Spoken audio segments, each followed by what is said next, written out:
Moshe, Omer, אני רוצה לרקוד. L'Averad, émission du consistoire israélite de Marseille. Marc Mimoun. Bonjour à toutes, bonjour à tous, vous êtes avec l'émission L'Averad, l'émission du consistoire israélite de Marseille. Et aujourd'hui, comme la semaine dernière, donc évidemment on a modifié tous nos programmes, puisque l'actualité passe avant tout, sur tout ce qui se passe malheureusement en Israël et dans le monde, parce que je crois que les gens vont comprendre peut-être que cette guerre, c'est pas Israël seul qui la mène, mais il faudrait que le monde entier soit à ses côtés pour combattre une fois pour toutes la barbarie et tous ces gestes de terrorisme qu'on a vus. Et donc j'aimerais vraiment du fond du cœur dédier aussi cette émission au professeur salement assassiné, Monsieur Bertrand, Monsieur Paty qui ça faisait 3 ans, aux supporters suédois, aux Belges, enfin tous les gens qui souffrent comme nous tous de ce qui se passe en ce moment, de l'atrocité. Le monde doit se réveiller si on veut avancer. Donc je le disais la semaine dernière, je le redis et j'assume ce que je dis. Je sais qu'Israël va gagner la guerre pour le monde entier, et je sais qu'on pourra la gagner que si le monde entier est derrière nous, et c'est pas une guerre qu'on va gagner, mais c'est la paix, j'espère, une fois pour toutes, et qu'on arrête de pleurer tous les matins en sachant si nos enfants vont rentrer ou pas rentrer du front, des écoles, et de tout ce qui se passe. Voilà, c'était mon introduction, et je voulais aussi remercier Sacha, qui est là aujourd'hui, qui a remplacé Amy, qui n'a pas pu venir, donc merci Sacha pour pouvoir réaliser l'émission. Alors aujourd'hui, cette émission, elle me fait chaud au cœur. Elle me fait chaud au cœur parce que si vous nous voyez sur Facebook, il y a une photo de classe. Une photo de classe. Mes 2 amis qui sont à mes côtés, je vais vous les présenter dans quelques instants. Eh bien, on s'est connus en classe de 4e au lycée Perrier il y a exactement 52 ans. Exact. 52 ans. À l'époque, on avait les cheveux longs, peut-être les idées courtes, je ne sais pas, mais en tout cas, on était heureux. C'était une belle jeunesse qu'on a passée. On a été éduqués dans l'amour du prochain, tous les 3. On a été éduqués dans le respect de nos professeurs, de nos enseignants, de nos amis, quels qu'ils soient, dans le dialogue, même si on n'était pas toujours d'accord, et c'était heureusement comme ça que ça se passe. Donc je vais vous présenter Christophe Sanson à ma droite. Bonjour. Et Michel Santucci à ma gauche. C'est pas un combat, c'est des amis, on est tous dans la même équipe. Pourquoi je tenais à les inviter? Parce que en dehors du fait que ce soit mes amis, ce sont des gens qui ont fait partie de beaucoup de gens autour de moi, autour de vous, autour de nous, qui nous ont envoyé très rapidement des messages de soutien, d'amitié, des messages de cohérence, des messages intelligents. Et je les remercie et les félicite d'avoir le courage de venir quand même à la radio juive de Marseille, puisque vous avez été vus, vos noms vont être entendus, vous savez que tout ça peut être écouté par tout le monde, et vous avez tenu quand même à venir. Alors, tout d'abord, j'aimerais vous poser la question à chacun de vous. Je voudrais juste aussi, par correction, vous dire que 2 fois l'émission sera entrecoupée. Si on arrive à avoir le docteur Luc Benatar, président du Magan David Adom, et le docteur Guy Hachash, qui est parti comme volontaire pour le Magan David Adom en Israël. Si on arrive à le joindre en direct d'Israël, on prendra 2-3 minutes pour les écouter. Donc, à chacun de vous, déjà, je vais vous demander, en toute simplicité, comment vous avez réagi à cette attaque et quel est vos premiers sentiments. Christophe, on va commencer par toi. Dès l'annonce de l'attaque du Hamas, évidemment, on a trouvé ça horrible. Après, on se dit, comment est-ce possible d'attaquer des populations, des enfants, massacrer comme ça et bon, visiblement, c'était une action concertée de nombreux mois, peut-être plus. Et on s'est dit, on ne peut pas laisser faire ça. Donc, Christophe est même venu me voir au cabinet, il m'a dit Marc, qu'est-ce qu'on peut faire pour vous aider, qu'est-ce qu'on doit faire? Déjà d'être venu ici, c'est très bien. Et toi Michel, alors Michel Santucci, c'est mon ami corse, je vous en parle de temps en temps à la télé, à la radio quand on fait les émissions sur la Corse. Christophe Sanson aussi a beaucoup d'attaches. D'attaches, oui, avec la Corse également. Oui. Bon, Corse-Israël, je pense que si on voit la carte, ça se ressemble un petit peu. C'est une question d'identité. Ce sont des gens qui sont toujours debout face à l'adversaire et qui sont francs, honnêtes et clairvoyants. Donc Michel, je te laisse la parole. Comme tout le monde, j'ai été choqué. Et je pense que on peut les qualifier de terroristes, contrairement à beaucoup de personnes qui n'ont pas osé le dire. Et voilà, donc on ne peut être que choqué et je sais pas, C'est atroce. Voilà. Alors, dans votre entourage, donc mes deux amis, vous avez compris, ne sont pas juifs. Et ça, c'est pas grave du tout, loin de là, au contraire. Donc, dans votre entourage, peut-être que nous, il y a des choses qu'on n'entend pas, parce que, évidemment, je suis assez impliqué dans la communauté, donc j'ai beaucoup de retours communautaires. Mais vous, autour de vos amis non-juifs, de vos familles, est-ce que ça a été le même sentiment Je pense, moi, au niveau de ma patientèle, c'est pareil. Il y a eu, au niveau des proches, il y a eu une unanimité concernant cette réaction. Moi, je sais que je connaissais bien vos parents, surtout tes parents, Michel, qui nous manquent beaucoup. Et je sais que, aussi bien que mes parents qui sont plus là, je pense qu'ils n'auraient jamais pu supporter ce qu'on est en train de vivre. C'est vraiment quelque chose d'impensable. Voilà. Impensable. En plus, on ne pensait pas que ça soit possible. Sur la bande de Gaza, qui était a priori bien protégée. Et cette incursion, elle est vraiment...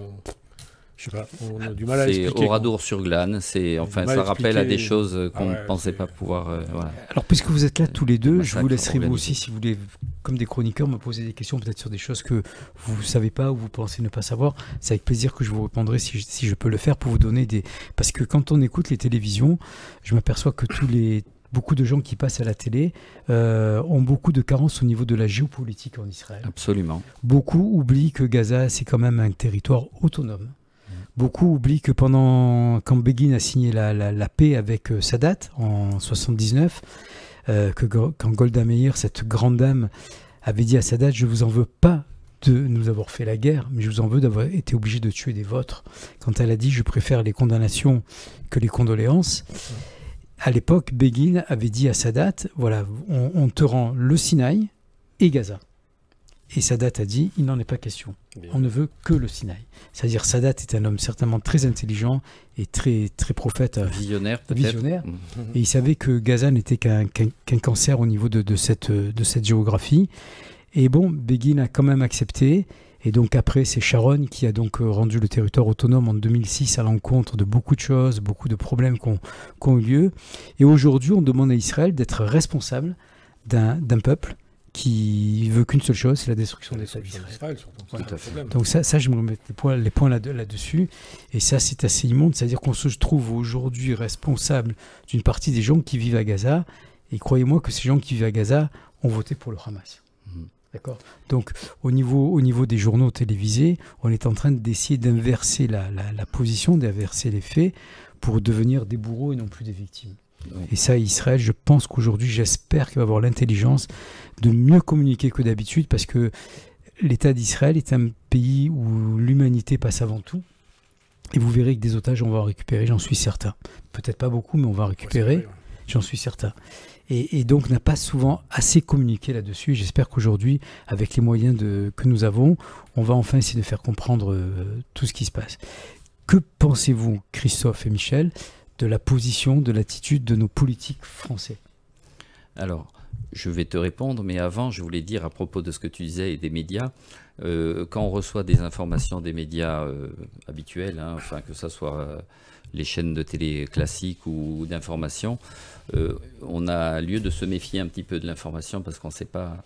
Donc tu disais que beaucoup de gens n'étaient pas au courant de la géopolitique. Et moi j'ai une habitude, effectivement, c'est de me renseigner d'abord avant de parler. Ça, on se rappelle qu'ils se renseignaient surtout, Christophe. Et donc c'était notre Mossad au lycée. Ce que je conseille à tout le monde, comme je l'ai fait devant les informations pour me rafraîchir la mémoire concernant le Hamas, tu tapes tout simplement Hamas Wikipédia, histoire, et tu regardes toute l'histoire depuis la création, parce qu'au départ, il faut savoir que le Hamas, c'est les frères musulmans, qui est une organisation terroriste reconnue comme telle au niveau international par tous les pays. Soutenue, financée par l'Iran. Voilà.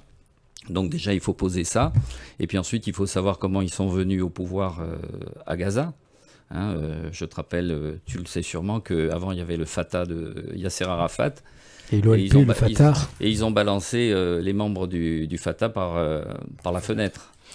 Ils sont venus un peu par les élections, mais surtout parce qu'ils ont éliminé physiquement leurs adversaires politiques locaux avec qui il était possible éventuellement de discuter, comme l'avaient fait à l'époque les accords de Camp David, etc. Et on apprend beaucoup de choses, effectivement, qu'on ne nous sert pas forcément à la télévision. Ça se vend pas bien. Voilà, ça se vend pas bien. Et après, donc pour répondre à ta question, c'est-à-dire... Quelle est pour vous la position? Est-ce que l'attitude aujourd'hui du gouvernement français et de certains hommes politiques vous convient par rapport à ce que vous ressentez vous? Alors, entre les déclarations qui certes sont claires, mais en même temps prudentes, effectivement, il n'y a jamais eu d'engagement clair des Européens. Je dirais que parmi les Européens, il y a des pays plus ou moins clairs là-dessus, hein, notamment les Anglais. Je trouve que leur attitude par rapport en général, hein, c'est pas de maintenant. Les Allemands aussi. Voilà, les Allemands aussi, etc. Et donc, ça va être difficile d'attendre une position unique européenne. Donc, je crois que la France a un rôle à jouer, effectivement, non seulement par sa tradition, mais également par la présence, effectivement, du judaïsme et de la communauté juive, et effectivement, avec tout ce qui se passe, avec les conséquences, dès qu'il y a un événement en Israël, il y a un retentissement immédiat dans les jours qui viennent. Ça aussi, donc, on va en parler. Il faut que les gens sachent qu'ils sont concernés au premier chef. Et toi, Michel, Je pense que le gouvernement, il ne veut pas trop se mouiller, je vais dire. Donc il prend un peu... Vous aimeriez qu'il soit plus incisif? Attendez, excusez-moi. Oui, Sacha? Non? Plus incisif, je sais pas, il veut pas... Plus précis, on va dire. Précis, mais il veut pas trop s'avancer, mais il attend un peu ce qui va se passer dans un peu attentiste. Ce qui viennent, je pense, c'est ça. En tout cas, moi, très sincèrement, j'ai été quand même agréablement surpris quand même par la position aussi bien de M. Macron que Mme Borne, que pas mal de gens de la politique, parce que depuis le général de Gaulle, depuis 1967, où de Gaulle avait pris vraiment une position pro-arabe et anti-israélienne, ils ont osé quand même dire qu'Israël avait le droit de se défendre. Voilà, et surtout, la phrase que j'ai aimée, on condamne et il n'y a pas de mais. Le Hamas ce sont des terroristes, il n'y a pas de mais, il n'y a pas... Donc moi, je pense qu'il y a un réveil qui est en train de se faire. Parce que comme j'ai dit en début d'émission, j'en suis certain, c'est pas un combat qu'Israël est en train de mener contre le Hamas, c'est un combat qu'Israël est en train de mener pour l'humanité.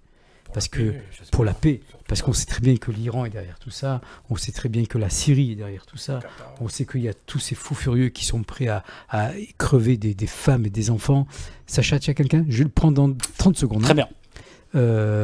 Et donc, je pense que pour l'instant, il se comporte bien. En tout cas, ce que je veux dire, redire à l'antenne, et je le dirai à chaque fois que j'aurai l'occasion de le dire, c'est qu'à Marseille, nous avons des élus qui sont absolument extraordinaires. Engagés, oui. Ils sont engagés, ils ont peur de rien, que ce soit Benoît Payan, que ce soit Martine Vassal, que ce soit Renaud Muselier, que ce soit le préfet, que ce soit la préfète, ces gens-là qu'on voit régulièrement. Ils ont des positions claires. Ils ont des positions claires, et ça, je les en remercie, tout comme M. Darmanin, qui va parfois assez loin à l'encontre de certains hommes politiques. Oui, Sacha, qui on a à l'antenne? Nous avons M. Benatar, président de MDA Marseille. Luc, bonjour. Oui, bonjour Marc. Tu vas bien? Ça va, merci. Ça va, je te prends 5 minutes de ta patientèle. J'espère que tu n'es pas impatient actuellement. Il n'y a pas de souci. Regarde, Luc, d'abord, je te présente à distance 2 amis de classe depuis la 4e, donc 52 ans exactement à ce jour. Christophe Sanson et Michel Santucci, 2 amis non juifs qui sont venus témoigner de leur soutien, de leur amitié, non seulement du massacre qui a été fait ces derniers temps, mais aussi de la communauté juive de Marseille et de l'État d'Israël, évidemment. Voilà. Luc, bonjour messieurs, et merci d'être là. Luc, je l'explique à mes amis, c'est le président du Magen David Adom, ce qui représente, on va dire, pour aller très vite, la Croix-Rouge israélienne, d'accord. Donc lui, il est responsable du sud de la France. Donc Luc, quelques mots de la situation. Est-ce que tu as des informations? Est-ce que tu as quelque chose à nous dire? Et surtout, on veut t'entendre maintenant parler de la situation actuelle. Bien sûr. Bon, les infos, on en a tous les jours. On a des réseaux en continu avec les gens du Magen David Adom et la direction du Magen David Adom en Israël. Bon, ce qui se passe et ce qui se passe toujours quand il y a un conflit, et là notamment une guerre, ce qui est beaucoup plus important, beaucoup plus grave, c'est que bien sûr le peuple est là, puisqu'on a parlé de l'armée, et c'est l'armée du peuple, mais aussi au niveau des services de secours. Les paramédics, qui sont les professionnels de l'urgence en Israël et de la préhospitalisation des urgences, ces paramédics, pour une grande partie d'entre eux, ils sont appelés sous les drapeaux. Et on a besoin d'eux dans les services de l'armée, on a besoin d'eux dans les services de secours de l'armée, et bien sûr, en cas de conflit et de guerre, comme c'est le cas, d'être sur le terrain et de pouvoir porter assistance aux blessés et être présent sur le terrain. Donc le but, ce qui s'est passé en fin de compte, c'est que, je pense que c'est la question que tu voulais me poser, qu'est-ce qu'on a fait exactement? Modestement, 5 médecins donc marseillais sont partis en Israël pour aller pallier au défaut de ces paramédics et de ce besoin qui se crée petit à petit au niveau des services de secours. C'est-à-dire, il faut que les secours de ville habituels, parce qu'il y a quand même des malades, il y a quand même des urgences, il y a des accidents, il y a des blessures en ville au quotidien, et donc il faut continuer à ce que ce rythme de secours des urgences continue de fonctionner, et il fonctionne. Il continue de fonctionner comme d'habitude, même s'il y a des roquettes, même s'il y a une agression, les services de santé continuent et ça fonctionne très bien, aussi bien qu'en temps normal. Luc, merci beaucoup. Avant que je te laisse te remettre au travail, je tiens à préciser à mes deux amis que le Magen David est une association israélienne, évidemment, mais qui sert le monde entier. Non gouvernementale. C'est-à-dire non gouvernementale. Le Magen David était il n'y a pas longtemps, malheureusement, au Maroc, était en Tahiti, était dans toutes les guerres qui se présentent. Et évidemment, quand nous sommes en Israël et quand le Magen David intervient en Israël, il ne demande pas ni la nationalité ni la religion de la personne qui est blessée, y compris, on peut le dire, puisque j'ai vu une vidéo des terroristes qui ont été récupérés et qui ont été quand même soignés en Israël. Voilà, je crois que c'est important de dire. Tout à fait. Et il faut préciser aussi que dans nos équipes, il y a des médecins juifs, des médecins non juifs, et que tout le monde participe de la même manière, avec le même cœur et la même envie. Tout à fait. Et puis, il faut rappeler aussi, Luc, qu'on peut aussi soutenir financièrement le Magen David Adom. Ils en ont énormément besoin. La collecte marche très, très, très bien. Et je te rappelle que demain soir, on a rendez-vous à 19h30 au Newport avec les élus communautaires et les différentes associations pour les collectes de dons. Voilà, donc c'est Alpha Omega qui sera à l'initiative de cette soirée. Juste une précision, tu m'y fais penser. On a besoin de dons parce qu'on doit essayer de remplacer le matériel qu'on utilise et qu'on utilise de manière très intensive actuellement. Malgré ça, il y a eu en plus des attaques d'ambulances, parce que ça, on n'en a pas tellement parlé. C'est vrai. Mais samedi, dimanche dernier, quand il y a eu ce drame, les ambulances qui étaient appelées en premier, qui ont été appelées comme l'armée en même temps pratiquement, et qui ont été sur le terrain secourir les blessés, ont été attaquées, ont été bombardées, si on peut dire, à coups de lance-roquettes. On a eu 3 morts parmi notre équipe, il faut le signaler quand même. Non, il y a eu plus que ça. Il y a eu 6 morts en tout, chauffeurs infirmiers d'ambulance, paramédics, et ça a été un drame parce que les secours n'arrivaient pas. Ils étaient sous le feu et ils n'arrivaient pas à les secourir, les blessés qui étaient seulement blessés à l'époque et qui ont attendu les secours plus longtemps que d'habitude. Voilà, pour dire en fin de compte que j'ai entendu certains discours de l'autre côté qui disaient on attaque des hôpitaux et des ambulances. Je crois que on connaît ça et on a eu justement des services de secours entiers qui ont été attaqués, pas seulement attaqués, mitraillés, alors qu'ils venaient simplement secourir des blessés. Voilà. Donc tout ça pour dire qu'on achète du matériel et on remplace le matériel qui est utilisé ou qui est détruit. Merci beaucoup, Luc. On rappelle que ce ne sont que des bénévoles. Ils ont tous une famille, ils ont tous une activité. Et à tout moment, ils sont prêts à arrêter leur activité, leur vie familiale, leur journée de repos pour répondre présent. Absolument.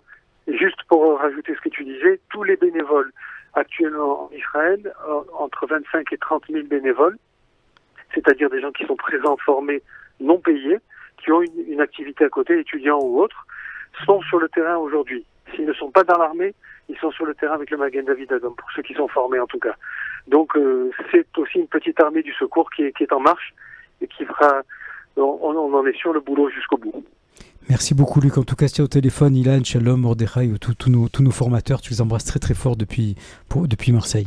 Je n'y manquerai pas. Merci, Luc. Je te dis à demain, donc 19h30 au Newport, une soirée qui est ouverte à tout le monde, organisée par Alpha Omega, pour des collectes de dons et des informations précises sur la situation actuelle en Israël. Très bien. Voilà, on revient. Permets-moi encore de remercier les invités que tu as près de toi et qui nous font, comment dire en hébreu, un grand kavod. Ouais, les amis de nos amis sont nos amis. C'est normal. Merci beaucoup. Merci à toi, Luc. Merci, Luc. On reprend l'antenne, Sacha ? On reprend l'antenne. Donc, on parlait de la position de certains politiques. On a eu aussi des positions de joueurs de football, comme M. Benzema, par exemple. Donc comment on réagit à ça? Je veux dire, aujourd'hui, Benzema, nous, quand on avait 14 ans, vous vous rappelez qu'on voulait être Pelé, on voulait être Manusson, Scoblard, on idéalisait ces gens-là. Donc aujourd'hui, j'imagine qu'il y a encore on ne demandait pas leur avis philosophique ou des choses. Non seulement ça, mais on idolâtrait, entre guillemets, même si le mot est fort, le joueur de foot. Ah oui. Le joueur de foot. Donc quelque part, on s'identifie à ces gens-là. Donc aujourd'hui, ça veut dire qu'il y a aussi des jeunes qui s'identifient à Benzema. Donc quand il se permet de dire ces choses horribles qu'il a dit, est-ce que vous ne pensez pas que c'est un danger même pour la France? Le tout, c'est d'en être conscient pour les gens un peu naïfs qui écoutent ce genre de déclaration et qui le prennent comme argent comptant. Voilà, entre les réseaux sociaux, entre les désinformations qu'on reçoit, je pense qu'on a tous une grande éducation à faire. Et est-ce que vous, en toute honnêteté, vous avez l'impression que la France aujourd'hui est pas en état de guerre, mais en état de vigilance, en état de surveillance? Est-ce que à vos enfants, vos petits-enfants, vous leur demandez des prudences? Oui. Quoi, par exemple? Par exemple, ma fille qui est à Paris, mon fils aussi, on leur dit de faire attention dans les métros, devant l'école, etc. Enfin, il y a comme nos enfants en Israël. Exactement. Pareil, on a demandé. Même Guillaume me dit fais attention, sois prudent. Lui, il est à Oui. Paris. Oui, mais ça. J'appelle Ça, mon fils. Moi, j'appelle mon fils tous les jours en Israël. Il me dit pas fais attention. Je dis mais toi, fais attention. Il me dit toi, fais attention. On est obligé d'être dans un niveau de vigilance exceptionnel. Oui, parce que, c'est évident. Partout, on n'a qu'à voir tout ce qui se passe déjà, donc à Bruxelles, à Paris, à Arras, voilà. C'est pour ça que je dis que le monde, l'Europe est en guerre, mais l'Europe va se réveiller, moi j'en suis sûr. J'espère. Je pense qu'aujourd'hui on a des dirigeants quand même qui ont le courage de leurs opinions, et puis parce que ce drame de samedi, là, il m'a horrifié, là, ce professeur, de vendredi, là, professeur. J'ai presque envie de dire, mais le pauvre, il n'est même pas juif, tellement on est habitué à ce qu'il y ait des actes. Il ne cherche pas. Alors une question importante aussi, puisque le temps passe vite, comment vous considérez le fait qu'à chaque fois qu'il y a un problème en Israël, il y a un transfert du conflit israélo-palestinien, en particulier en France ou dans d'autres pays européens? Alors en France, je crois que c'est peut-être dû à la fameuse tradition de laïcité à la française qui n'existe pas dans les autres pays européens. Et je pense que souvent le monde arabe peut croire que c'est une attaque envers eux, alors qu'en fait ça n'est pas du tout le problème. Je crois que c'est pour ça qu'on est immédiatement impliqué dans notre façon de voir la tradition de l'école publique avec une laïcité, ce qui n'empêche pas qu'ailleurs, à côté, il y ait un respect de toutes les croyances et religieuses possibles. Mais on est attaqué sur des choses... je l'entends, peut-être que Michel va répondre aussi. Là, dès qu'il y a eu les premières émeutes, tout de suite, je veux dire, il a fallu que nous, la communauté juive, on fasse attention, on se protège, nos synagogues, nos écoles, nos familles, nos amis, même nous, parce qu'on reçoit des menaces, vous l'imaginez bien. Comment c'est-il... Enfin, il y a eu l'Ukraine et la Russie, il y a eu des problèmes en Arménie, je veux dire des trucs horribles aussi, mais on n'a pas protégé les églises russes, on n'a pas protégé les écoles ukrainiennes. Donc comment se fait-il que systématiquement ce conflit est automatiquement véhiculé dans le monde entier? Qui, à votre avis, est derrière tout ça et pourquoi? Je pense qu'il y a des réseaux plus ou moins dormants, mais des réseaux clairement des complicités, hein, même au niveau politique, on l'a vu récemment. Peut-être que M. Mélenchon pourrait nous répondre, non? Oui, je crois que sa réponse serait intéressante. Oui. Sa réponse serait intéressante, je veux dire, un intérêt électoral et un manque de connaissances complètes. Enfin, ça, c'est mon point de vue, je m'excuse, hein, je me lâche un peu, mais j'en ai besoin aussi, là, ça devient... Ça fait du bien. Ça fait du bien d'être entre amis, se lâcher. Alors, moi pourquoi j'étais content de vous recevoir? Parce que je me rappelle, on se connaît depuis l'âge de 13 ans, on s'est connus il y a 52 ans, et puis on a grandi ensemble, et puis je me rappelle que chacun de vous avait des idées sur tout, vous étiez toujours positionné, comme moi d'ailleurs, et j'ai un souvenir, là, quand je vous vois comme ça, qui me revient. On était en classe de seconde avec Madame Botta. Oui. Madame Botta, prof de français. Bon, moi en tout cas, c'était pas ma spécialité. Et on avait une dissertation à faire, sujet libre. Et sujet libre, je savais pas quoi faire. On était en octobre, juste après octobre 73, après la guerre de Kippour. Et j'avais pris l'initiative de faire une dissertation sur la guerre de Kippour. Et Madame Botta m'avait convoqué en me disant, mais Marc, c'est plus que courageux. Je veux dire, à 15 ans, tu te permets d'envoyer tout ça. J'ai dit, écoutez, je l'ai fait parce que c'est ce qui m'est venu immédiatement. Et non seulement elle m'avait remercié, non seulement elle m'avait mis une excellente note, mais elle avait convoqué tous les élèves de seconde pour que je fasse un exposé pour l'information de la guerre de Kippour. Sacha, tu voulais dire quelque chose? Nous avons Monsieur Hachache au téléphone et il nous reste 6 minutes d'émission. Allez, on va le prendre parce qu'il est très bavard, Guy Hachache. Allô, Guy? Je suis pas bavard, docteur Memoun. Guy, on t'adore, Guy, on t'adore. Guy, je sais que tu es en Israël. Je suis à Ashdod. La tête je te parle, je suis à la Tachana d'Ashdod, Tachana de Magen David Adom, et on vient d'être reçu et remercié par le maire d'Ashdod. Voilà. D'accord, donc tu dois avoir un falafel ou un shawarma dans la main, j'en suis sûr. Ils apportent tellement de choses à bouffer que je sais, c'est là où je voulais en venir. Guy, regarde, on s'est eu hier au téléphone et bien sûr que tu es avec l'équipe du Magen Adom, mais tu m'as surtout parlé de l'émotion, de la réception que vous avez, de la solidarité du pays. Est-ce que tu peux nous parler du ressenti actuel? Donc je t'explique en 2 mots notre arrivée. Donc on est arrivé dimanche, on était à Tel Aviv, dans un hôtel où il y avait tous les réfugiés de Sderot. Première chose, quand ils nous ont vu arriver, ces réfugiés, ils nous ont remerciés. Tout le monde nous remercie. Même toi, ils t'ont remercié? Même moi. Ils connaissent pas mon caractère. Donc à Tel Aviv, c'est une ville morte, comme morte. Tu vois encore un peu des surfeurs. Il y a quelques semaines, on disait c'est la ville où on ne dort jamais, pourtant. Voilà, c'est la ville où on ne dort jamais, la ville de la joie et tout, la morte. Et tout d'un coup, en plein milieu de la rue, en pleine nuit, tu vois arriver un camion de Lubavitch qui se met à chanter avec des gens qui se mettent à chanter. Ça pour te dire Tel Aviv. Ensuite, le lendemain, on part à Jérusalem pour qu'on nous prépare. Prépare, c'est-à-dire qu'on nous donne les uniformes. Là, tu rentres quand même déjà dans le vif du sujet. On te donne des gilets pare-balles, on te donne le casque. Et là, on rencontre des paramédics et plein de médecins américains, surtout de la région de New York, exceptionnels, on a des contacts et on se remercie mutuellement. Tout d'un coup, il y en a un qui amène un Sefer Torah, Rosh Chodesh, il monte au Sefer, on me fait monter au Sefer, vraiment extraordinaire. Alors Rosh Chodesh, je le dis pour mes 2 amis non juifs à côté de moi, c'est le premier jour du mois. Le jour du mois. Et on le fête tout le mois. Ensuite, ils nous emmènent à Ashdod, dans la Tachana d'Ashdod, où on nous reçoit, on nous prépare, et on nous donne notre mission qui est d'accompagner les paramédics lors des sorties. Il faut dire qu'il y a moins de sorties actuellement. C'est un peu, ils comparent ça au Covid, parce que les gens sont terrés chez eux. Et Ashdod, nous on a un appart, une dame très gentille, dont je vais dire le nom, Madame Seban de Toulon. Elle n'est pas là, elle nous a prêté son appartement totalement gratuitement. À part le prénom, tu nous as tout dit, hein, Guy.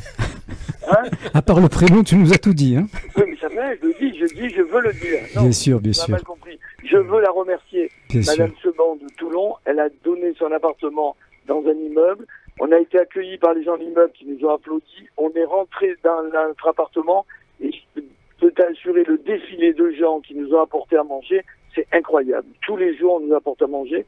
Tous les jours, quand on est dans la rue, quand on fait une intervention, on nous remercie. Donc on a fait 2-3 interventions. Moi, mes 2 interventions hier, la dernière, c'était émouvant parce que c'était un petit garçon de 1 an et demi qui a fait une crise d'épilepsie ou ce qu'on appelle des convulsions hyperthermiques. On est arrivé dans cette famille, on rentre dans l'appartement, le petit, il avait de la fièvre, d'un coup, la sirène, et on se retrouve à 15 dans le Miklat. Et je regarde, je dis, putain, ces gens, ils ont pas l'air juifs, c'est pas possible. C'est des gens d'Ouzbékistan. Qu'est-ce que je sais, moi, des juifs d'Ouzbékistan. Donc voilà, ils nous ont vus, ils nous ont remerciés, merci d'être là. Et après, on les emmène à l'hôpital, où là, c'est super bien organisé. Service d'urgence nickel, du café pour tout le monde, les gens reçus. Alors, il n'y a pas beaucoup de monde, tout est très, très, très bien organisé. Voilà, donc nous, on est là. J'allais dire, on est venu, les gens nous remercient déjà d'être venus, le maire nous a dit merci d'être venu, ça veut dire qu'il y a une solidarité juive, et là tu t'aperçois que ce qu'on dit du mélange d'Israël, de toutes ces communautés, pas de religieux, pas religieux, je sors de mon immeuble, je tombe sur 3 religieux en noir, en caftan, jusqu'aux pieds, avec les peyotes et tout. Première chose, ils m'ont fait une bénédiction parce qu'ils savaient que j'étais médecin. Voilà, et Israël, c'est redevenu Israël où tout le monde est ensemble, tout le monde s'aide, tout le monde s'entraide, tout le monde participe. L'unité avant tout. Voilà. Guy, Voilà. merci beaucoup. De toute manière, comme je le dis toujours, il y aura un avant et un après octobre 2023 et on aura un Guy HH avant et après octobre 2023, j'en suis sûr. Non, J'en suis sûr, c'est Guy. mensonge parce que j'étais déjà comme ça avant. Mais c'est pas grave. Les Je t'embrasse. gens ne connaissent pas. Je t'embrasse, Guy. Je te dis à t'embrasse, très bientôt. Je te dis à très À bientôt. bientôt, Merci. bye, Merci, ciao. Guy, pour ton intervention.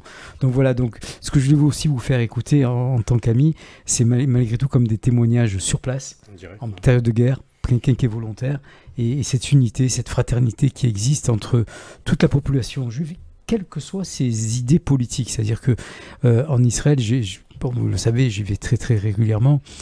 Quand il y a des moments difficiles, chacun met ses problèmes de côté. Après, on C'est discute. l'unité nationale. Après, on discute l'unité nationale, et c'est aussi notre force, et c'est ce qu'ils n'ont pas compris en face. Ils croient nous attaquer quand on est faible, mais on n'est jamais faible, on restera toujours devant l'ennemi. Il reste combien de temps, Sacha? Il nous reste 45 secondes. Alors, je vais offrir 20 secondes chacun à Christophe et à Michel pour clôturer. Donc, un petit mot de la fin, Christophe. Eh Et bien, vous serez toujours les bienvenus à l'émission, on vous recevra. Eh bien, il me reste à souhaiter à Israël et au monde entier Evenu Shalom Alechem. Razak, est-ce que tu peux dire j'aime Israël? En hébreu, non. J'aime Israël, oui. Michel, je te laisse la parole. Moi, j'espère que on n'ira pas trop loin dans le conflit et qu'on arrivera surtout à Rapidement, un la jour, voilà, avoir une paix dans ces Durable. territoires, quoi, une paix durable pour les peuples. J'espère. Je rappelle que Michel aussi a un petit-fils qui est un peu juif quand même, hein, Ouais, par son Ok. père. par son papa. Ok, les copains, merci beaucoup d'être De venus. rien, Ça ça fait fait un un bain de plaisir. jouvence énorme. On a beaucoup Merci changé à toi. physiquement, mais on n'a pas changé dans notre investissement et dans notre, Et dans notre solidarité. notre solidarité. Voilà, je vous laisse à tous avec cette émission pour aujourd'hui. Je vous souhaite que des bonnes choses, des bonnes nouvelles de nos enfants, de nos petits-enfants. Je vous rappelle que demain, 19h30 au Newport, une grande soirée organisée par Alpha Omega, un soutien inconditionnel à nos enfants et à nos associations pour les aider au moins financièrement dans un premier temps. Je vous embrasse à tous, je vous souhaite une bonne fin de semaine et à très bientôt. משה אומר, אני רוצה לרקוד. La Vérade, émission du consistoire israélite de Marseille. Marc Mimoun.